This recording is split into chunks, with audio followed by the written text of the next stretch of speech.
does not promote or promotion any illegal activities. All content provided by this channel is meant only for educational. আজ Gitaldaha integrated model স্কুলের 17তম বার্ষিক ক্রীড়া প্রতিযোগিতা অনুষ্ঠিত হলো। উক্ত অনুষ্ঠানে অংশগ্রহণ করেছে প্রায় 200 ছাত্রছাত্রী এবং গার্জিয়ানবৃন্দ। ক্রীড়া প্রতিযোগিতা শুভ সূচনা করেন গীতালদহ 1 নং গ্রাম পঞ্চায়েতের প্রধান মাননীয়া সোনাম কালোয়ারা মহাশয় এবং জাতীয় পতাকা উত্তোলন করেন 2 গ্রাম পঞ্চায়েতের পঞ্চায়েত সদস্যা রেশমি সুলতানা ও দুলালী পারভিন।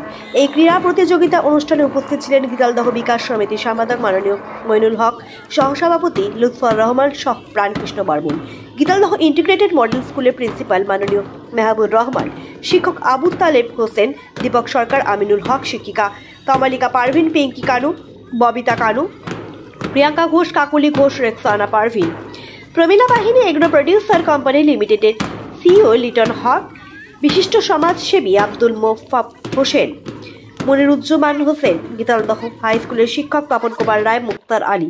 উক্ত ক্রীড়া অনুষ্ঠানে লোকশিল্পীদের সম্মাননা পত্র দেওয়া হয়। সেখানে উপস্থিত ছিলেন লোকশিল্পী লক্ষ্মী মিস্ত্রি, শিবানী দে, বীরেন রায় পদ্মার, সুরজ কুমার রায় ও আরও অনেকে। অনুষ্ঠিত হলো। উক্ত অনুষ্ঠানে অংশগ্রহণ করেছেন 200 জন ছাত্রছাত্রী।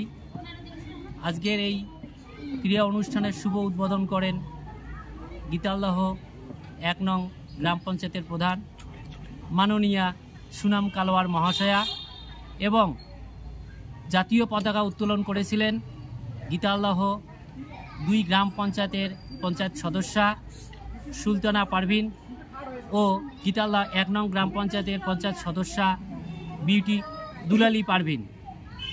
এবং আজকের এই খেলায় অংশগ্রহণ করেছেন আরও অনেক বহিরাগত ছাত্রছাত্রী ও গার্জিয়ানরা যথেষ্টভাবে সহযোগিতা করেছেন। এই মঞ্চে আজকে গীতালদহ ইন্টিগ্রেটেড মডেল স্কুলের তরফ থেকে লোকশিল্পীদের সম্মাননাপত্র দেওয়া হয়। সেখানে অংশগ্রহণ করেছেন প্রায় 15 জন লোকশিল্পী, সরোজ কুমার রায়, বীরেন্দ্রনাথ রায়, শিবানী দে ও আরও অনেকে। আজকের এই মহতী অনুষ্ঠানে সার্বিকভাবে প্রত্যেকের সহযোগিতায় অনুষ্ঠিত হলো। আমরা গীতালদহ ইন্টিগ্রেটেড মডেল স্কুলের তরফ থেকে গীতালদহ ইন্টিগ্রেটেড মডেল স্কুলের শিক্ষক, শিক্ষিকা এবং গার্জিয়ান প্রত্যেককে অনেক শুভেচ্ছা জানাচ্ছি।